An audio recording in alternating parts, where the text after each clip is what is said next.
You're listening to The Jacob Valk Show.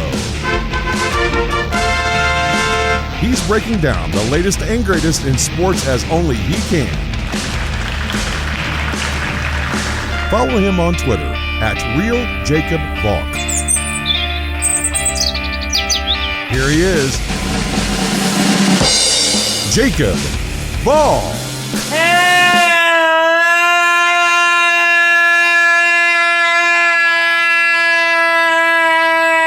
sports fans. Welcome to another edition of the Jacob Valk Show. I am the Jacob Valk, and you're not. I've got to start with the choke job that the Sixers pulled off yesterday. You have the opportunity to put your foot on the throat of the Atlanta Hawks, go up 3-1 in the series. You're up by 18 at one point. No one in the building thinks you're going to lose that game. I mean, you could tell from watching the game that the crowd was out of it at some points. But you can't put your foot on the throat of the Hawks. Instead, you just let the Hawks chip away at this lead. You have Trae Young taking over the game, finding his teammates for wide open looks. Bogdan Bogdanovic had a good game. John Collins had a good game. Clint Capella had a good game. The Sixers did a good job of forcing the ball out of Young's hands. That's part A of stopping Trae Young. Part B is making it so he has nowhere to go with the ball. Once you get the ball out of Trae Young's hands, you can't just stop. He had 18 assists yesterday. To put that into perspective, the 76ers as a team had 23 assists. Young wasn't far away from having more assists than the entire 76ers team. I've said this before and I'll say it again. You know you're great. You know you're dominant when you're not scoring at a really efficient rate, but the casual viewer watching the game can turn it on and say, wow, that guy there, number 11 for the Hawks, he's really good. I promise you that's what the casual fan was doing. And the diehard fans were in awe of what Young was doing. We have a series here. How's this for a stat?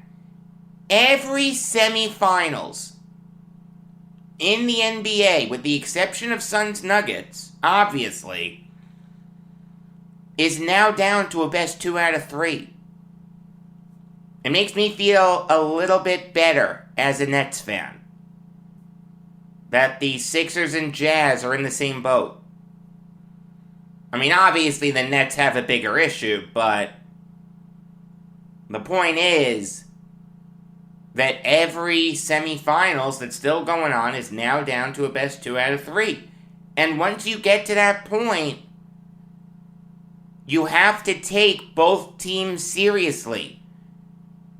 You didn't take the Hawks seriously going into this game. At least I didn't. I thought going into this game, you know what? The Sixers are the vastly more talented team. They're going to win it here. They're going to put a stranglehold on this series. It was a nice ride for the Hawks. They gave their fans something to cheer about. You know, they're going to be good in the future, but they're just not there yet. No! Can't say that now! You've got to take the Hawks seriously. Maybe they can pull off another upset, especially with Joel Embiid not at 100%. I mean, look, I'm calling for James Harden to play tonight. If you haven't heard, he was upgraded from out to doubtful. So look, odds are he's not going to play, but there is a sliver of hope. But watching Embiid's performance yesterday, it makes you think, do you really want James Harden playing? I mean, Embiid was atrocious. 4 for 20 from the field? Only 17 points? That's the fewest number of points that he's scored in a playoff game this year where he's played over 15 minutes. If you'll recall, Game 4 of the Wizards series, Embiid got hurt, only played 11 minutes. The Wizards ended up winning, then the entire Sixers team in Embiid's absence stepped up and dominated the Wizards in Game 5. But Embiid said after the game that he was feeling it. He just didn't have the same jumping ability. It affected his ability to finish. Obviously, he wasn't a threat from deep. In that game yesterday, Joel Embiid set the record for most attempts in a half without a make over the last 25 NBA postseasons. He was 0 for 12 in the second half. This guy is your best player. This guy was an MVP finalist. If he's doing that in the second half, you're not winning. I'm not blaming Embiid. I give him credit for trying to play through it. He was able to play through it this whole series.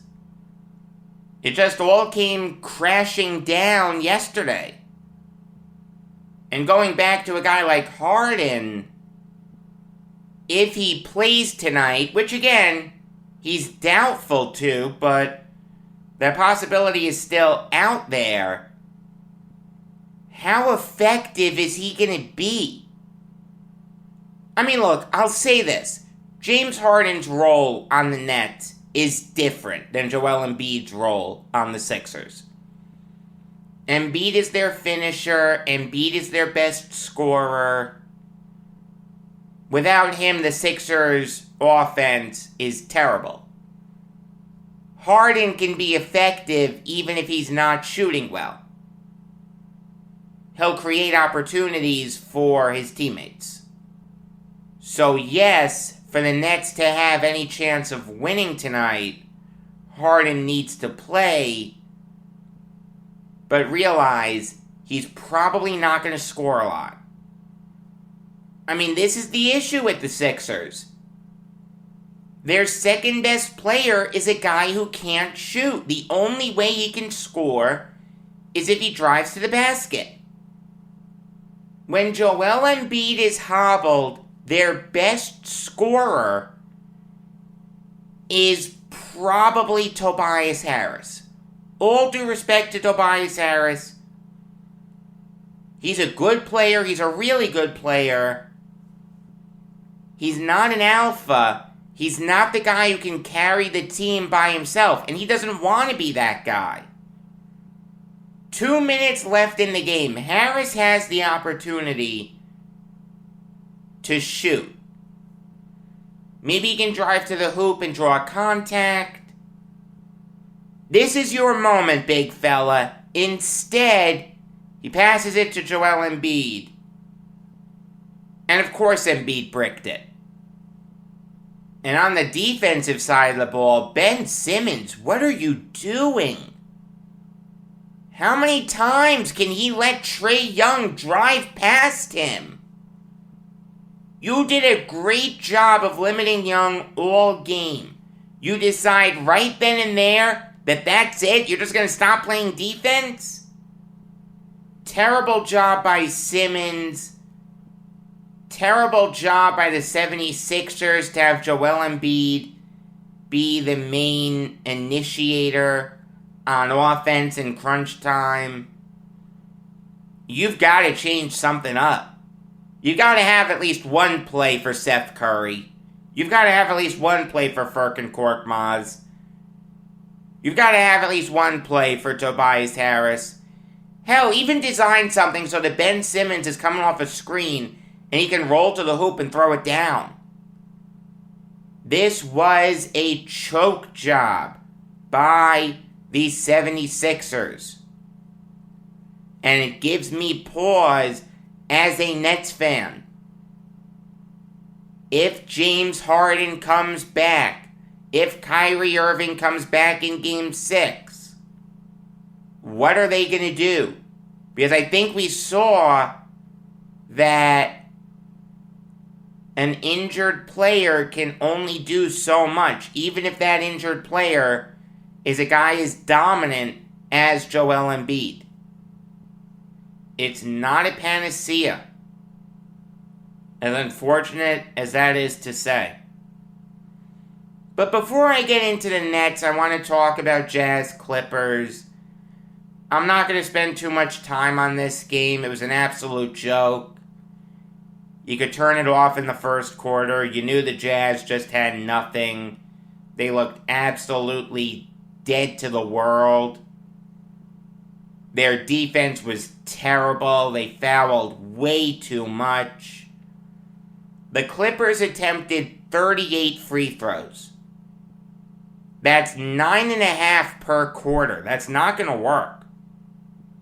Kawhi Leonard dominated. Paul George dominated. Marcus Morris dominated. Fantastic game for the Clippers. They needed to win these 2 games in LA to make a series out of this thing. They did. It's down to a best 2 out of 3. The Clippers have a great chance of pulling off the comeback. I did pick the Clippers to win this thing before the series started. The first 2 games, yeah, it didn't look good for me. Now, the Clippers have a real shot, especially since the Jazz have nothing offensively outside of Donovan Mitchell. I mean, look, Joe Ingles did his thing. Bojan Bogdanovic did his thing. But Jordan Clarkson was terrible. Rudy Gobert only had 4 field goal tries. Royce O'Neal is not a good offensive player. Derek Favors got posterized yesterday. Someone other than Donovan Mitchell needs to step up, okay? It's just that simple. Someone else needs to go for like 25. In fact, you know what? I'm even going to say this. In Game 5, I don't want to see Donovan Mitchell go for 30 points. I want to see him go for 25. Let someone else go for 25. Let them combine for 50. Spread the wealth. Make the Clippers work defensively. The Jazz haven't done that in Games 3 and 4. And we've got a series now. Moving on now to Bucks Nets. And look, we all know the situation. We all know what the Nets need to do if they're going to win. We all know what the Bucks need to do if they're going to win. But I do want to say this. James Harden wants to play. You know he wants to play. Even with James Harden not at 100%, the Nets have a better chance of winning with him in the lineup than without. There are some things that just aren't affected by injury. Harden's ability to find these passing lanes, to thread needles through haystacks, to find the wide open shooter, that's not going to be affected by this hamstring injury. Harden's shooting will be, but that's okay. Because one thing that the Nets have is shooters. Durant, Harris, Mike James, Tyler Johnson, Blake Griffin, Landry Shamet. You could even throw TLC in that mix. Jeff Green, too. Harden makes his teammates better by drawing the defense to him. Everyone needs to watch him. And then he finds the shooter. It's up to the shooter to hit. But Joe Harris has said this before. It's a shooter's dream to play for this team. Because with the big three, even if it's a big two or a big 1.5, you're gonna get wide open looks.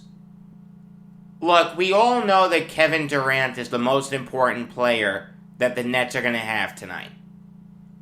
And if the Nets are gonna win, Durant needs to score like 40 or 50.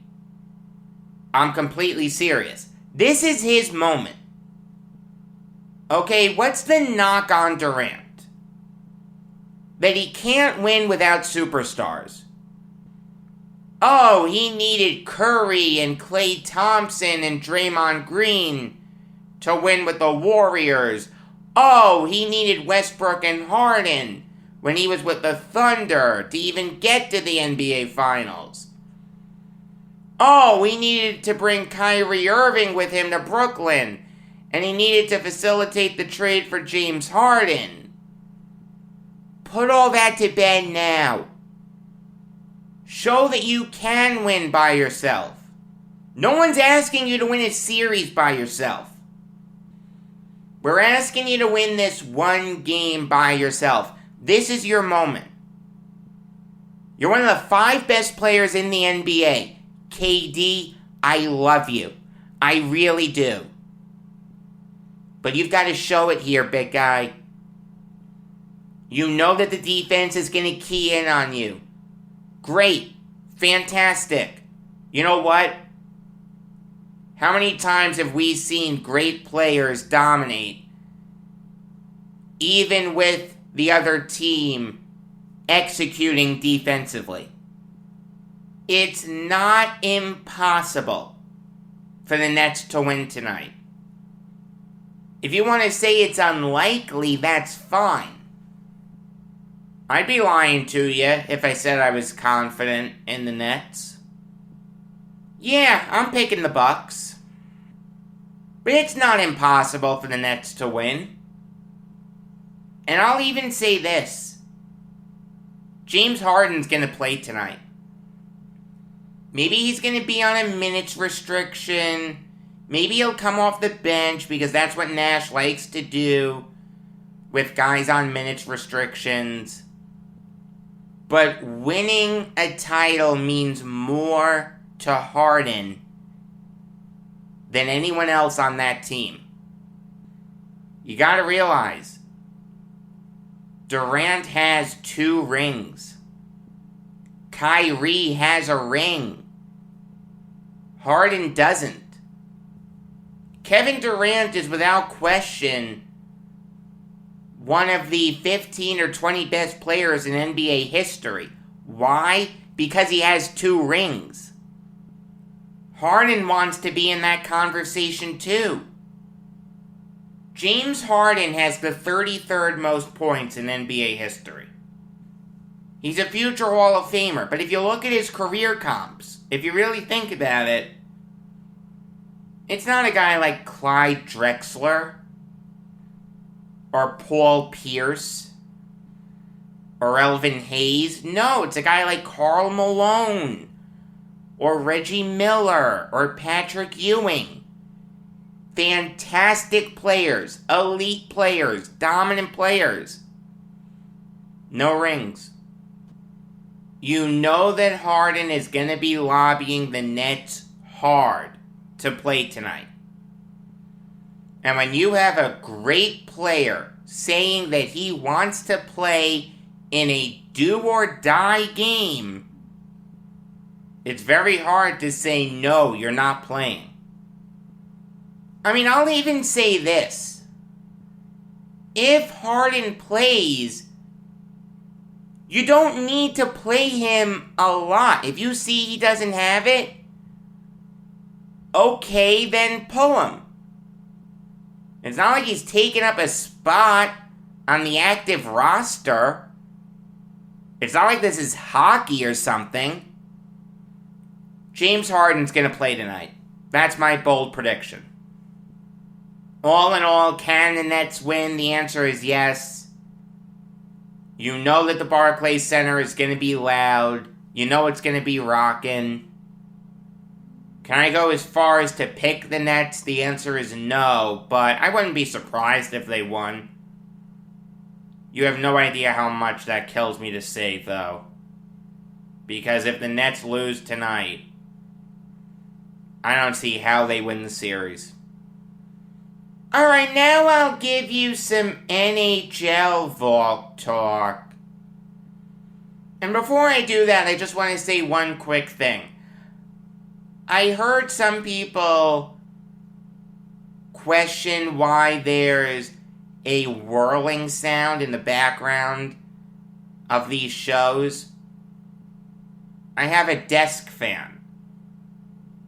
It's summer. It gets hot in New York, despite what people think. This room that I'm in gets hot in the summer, and it gets cold in the winter. It's a normal room. I also have a space heater. I don't think it distracts from the show, though. It's there, I guess, but I don't think you can really hear it unless you listen out for it specifically. And again, I don't think it takes away from the show much, or even at all. I have a right to stay comfortable in this room. But now on to the game yesterday, the absolute thrashing by the Golden Knights of the Canadiens. This loss has to make you nervous if you're a Habs fan. Because the Golden Knights just proved that they can get to Carey Price. And they can do it pretty convincingly. For Carey Price to give up 4 goals, that's tough. And you're not going to score 5 against Marc-Andre Fleury. Especially in that raucous T-Mobile arena. The dichotomy is amazing. The T-Mobile arena is absolutely rambunctious, and the Bell Center is basically dead to the world. But yeah, Carey Price did not impress me. The first goal, the Shea Theodore goal, I understand that Price was screened a little bit. But still, that's from a long way out. And Shea Theodore doesn't exactly have an Al McInnes slap shot. I think that's one he'd like back. The second goal, though, wasn't his fault. That was just a collapse by the Canadiens' defense. I'm not going to get on him too much for that. The Habs did make a game of it after that. They were on the power play. They just kept peppering the net. The Golden Knights couldn't control the puck. They couldn't get it out. And Cole Caulfield made a game out of it. Then right after that, less than a minute after that, Matthias Janmark had the dagger. Tipped in a shot that was partially deflected by a Habs player. It originally came from Zach Whitecloud. I don't want to say it was a soft goal, but again, I think that's one that Fleury would like back. Then you have Nick Holden scoring the goal in the third period to really put the game out of reach. Bad job by Price. He was out of position. The one good thing, if you're a Habs fan, is that your penalty kill was really, really good. The Golden Knights were 0 for 4 on the power play, and you won the physical game. But if the Golden Knights can get to Price like they got to him yesterday on a regular basis, this is going to be a quick series. Speaking of physical play, Islanders Lightning. Woo! That was one thing I haven't talked about with the Islanders. They are winning the physical game. They won the physical game against the Penguins. They won the physical game against the Bruins, which surprised the daylights out of me. And they got off to a great start of winning it against the Lightning. And I think you'll see something similar to that tonight. The keys for this game for both teams is basically the same thing. Dominate the first period. The Lightning were dead to the world throughout the vast majority of that game. You know that they're going to be motivated to come out strong in this game, give their fans something to cheer about. The last thing on earth they want is to go to the Coliseum down 2-0 with the Islanders having home ice advantage in 3 of the remaining 5 games. This game is as much of a must-win as a Game 2 can be for the Lightning. They've got to come out strong. They've got to get their fans involved. They've got to get out to an early lead. If you were an impartial observer watching Game 1 of this series, you'd say, wow, that was a boring game. And boring games favor the Islanders. They play boring hockey. It works. I don't care if it's boring. I don't care if it doesn't keep me on the edge of my seat. All that matters to me is them winning. For the Islanders, though, get out of this first period, preferably with a lead, but if it's tied, I don't mind it. Again, you know that the Lightning are going to go on a big push to start this game off. So how do you weather it? What's going to be your counterpunch? If you can weather the storm, you'll be fine. Look, I do think that the Islanders are going to win this series. I said it on Friday. I'll say it again. But I don't see them winning the first 2 games in Tampa. That's a really tall ask. I'm going to go with the Lightning here. It wouldn't stun me if the Islanders won, but this is a must-win game for the Lightning. It's not a must-win game for the Islanders. The Lightning know that. It's fine. I feel like whatever happens here for the Islanders is gravy. So yesterday, the winner of the King Clancy Memorial Trophy was announced. It went to Pekka Rinne. That's a leadership award. Rinne won it. Congrats to him. It got me thinking, though. I should probably do my NHL award picks, right? Yeah, that's a good idea. I'm going to do it now. I wasn't going to do the Clancy Award. I really don't do that award. If you'll remember from last year, the awards that I do are the Hart Trophy, the Vezina Trophy, the Calder Trophy, the Norris Trophy, the Jack Adams Award, and the Jim Gregory GM of the Year Award. The NHL announced finalists for all of those awards except the GM of the Year Award. That's okay, I know exactly who my vote would go to. So let's get right into it. The Hart Trophy finalists are Nathan MacKinnon, Austin Matthews, and Connor McDavid. The finalists this year are kind of weird, because they all had help. Connor McDavid had Leon Draisaitl, Austin Matthews had Mitch Marner, and Nate MacKinnon had Mikko Rantanen. Look, McDavid is miles and miles better than Draisaitl, and Matthews is miles and miles better than Marner. But is MacKinnon miles and miles better than Rantanen? I don't think so.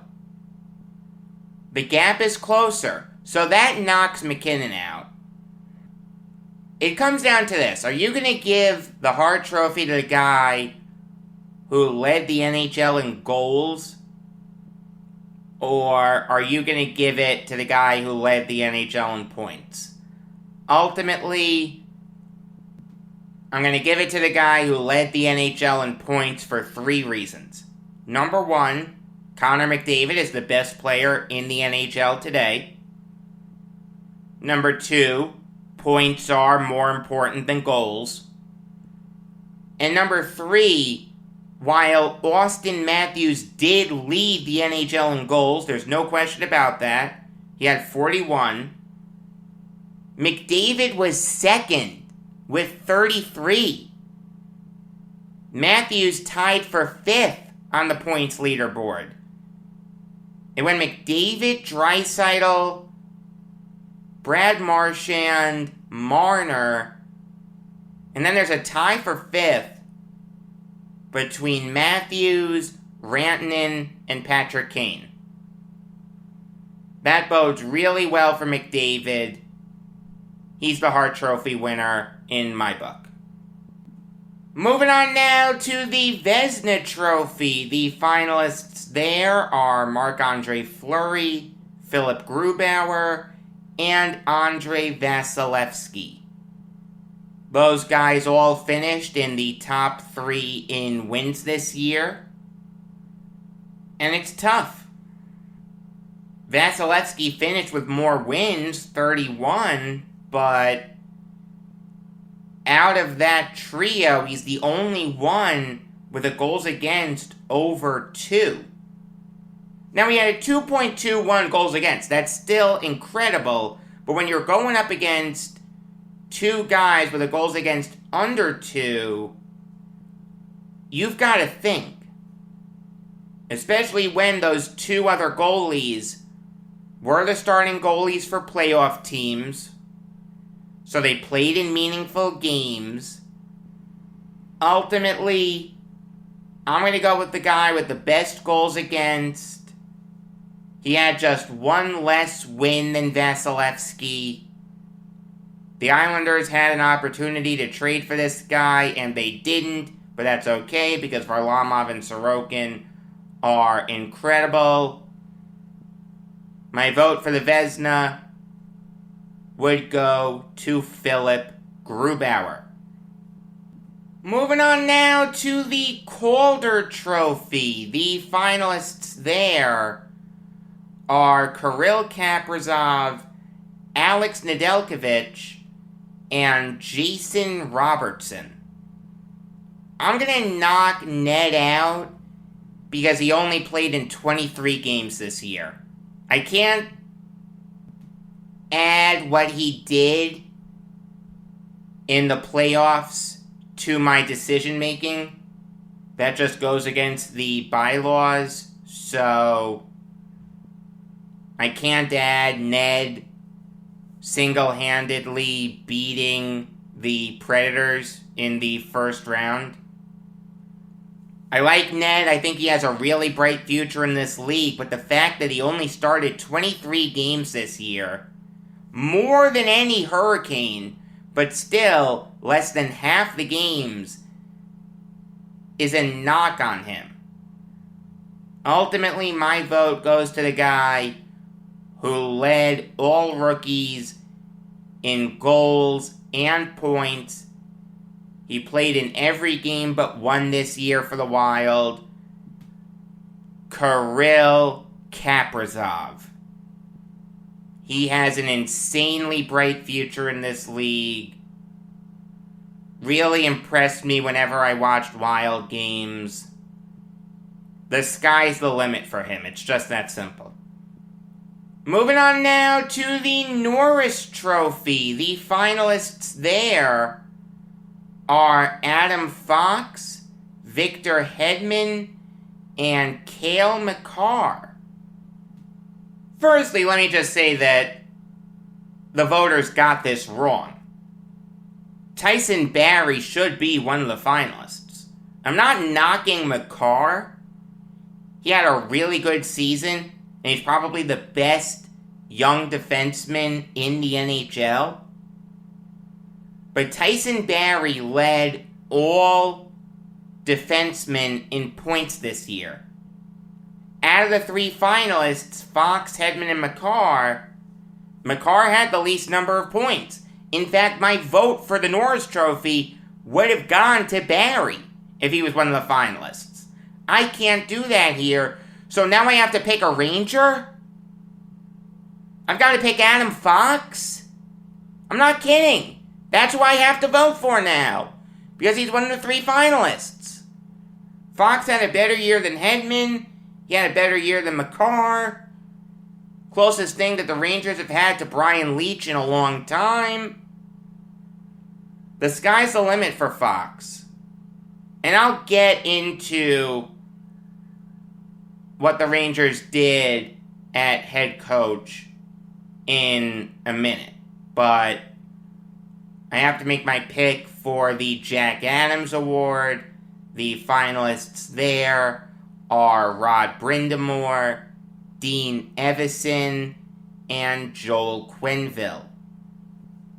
This is by far and away the toughest award to make a pick for, because all three of these guys did an excellent job. Evason really molded the Wild into his team very quickly.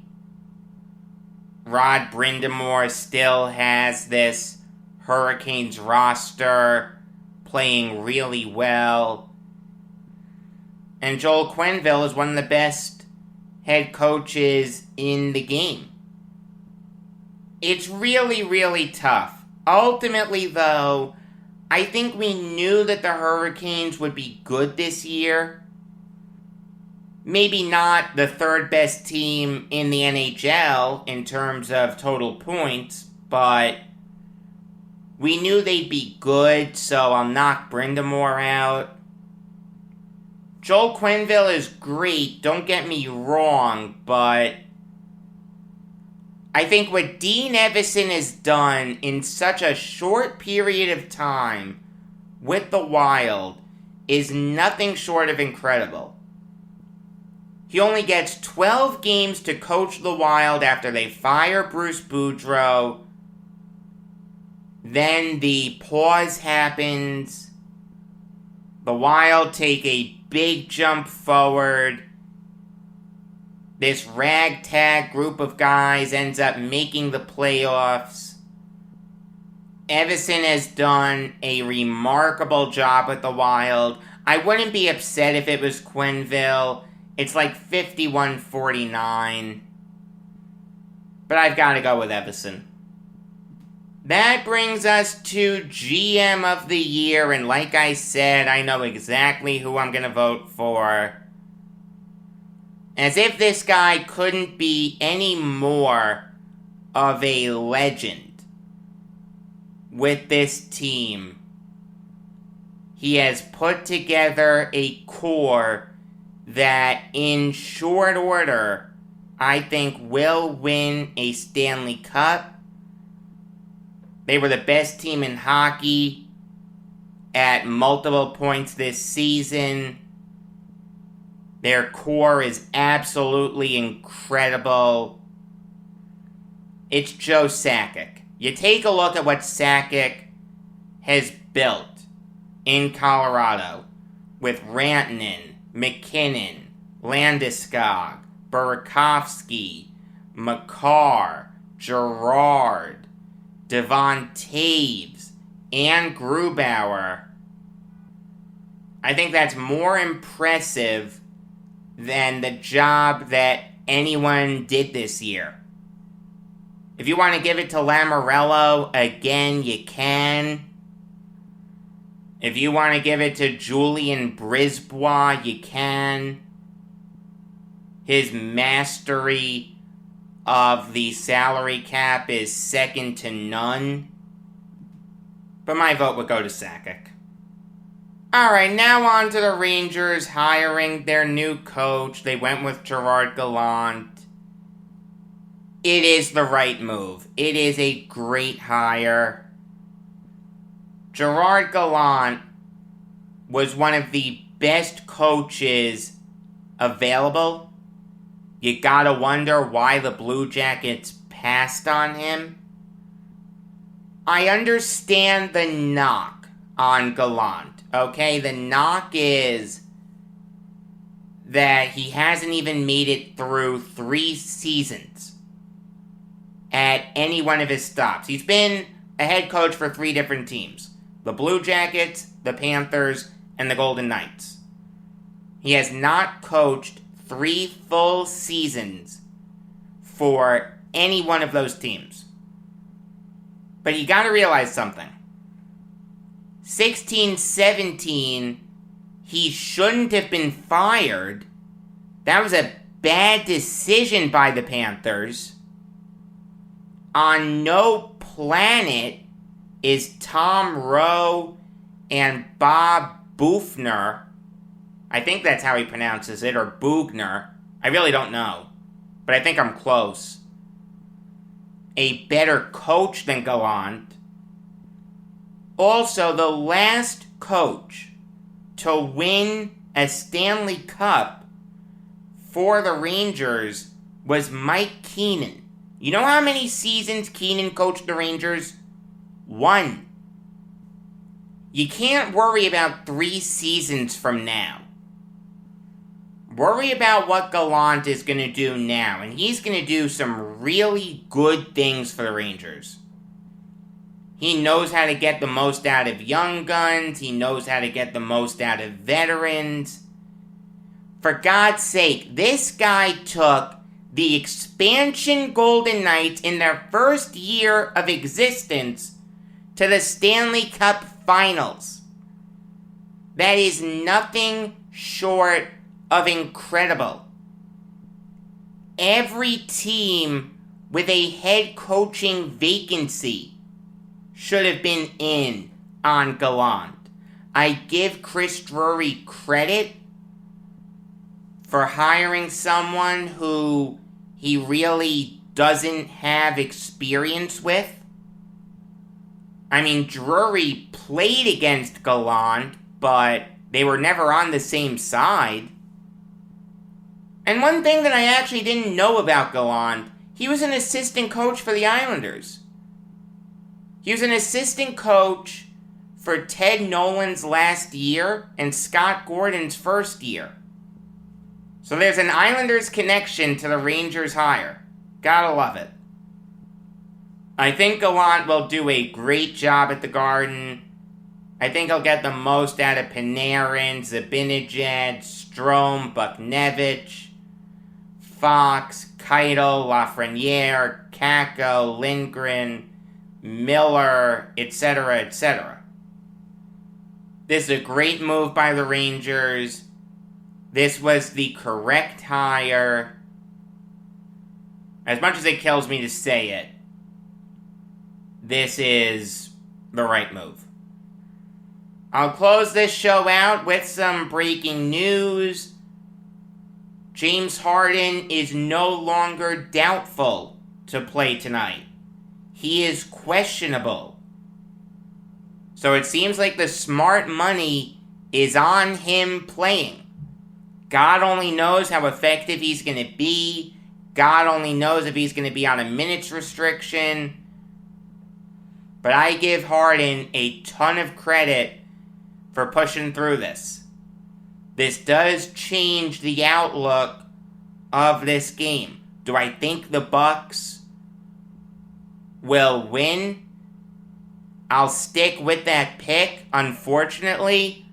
But with Harden trending in the right direction, the Nets have a decent chance of winning tonight.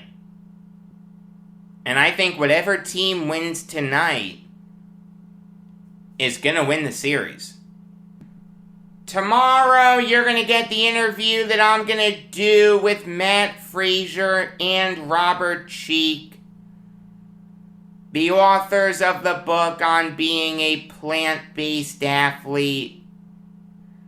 Really popular book on Amazon. I'm glad I'm having the opportunity to talk to them. It's going to be really, really interesting. Until then, I am Jacob Valk saying that so far I've played right field, left field, and first base. Now I'm Polish. Does that make me a utility pole?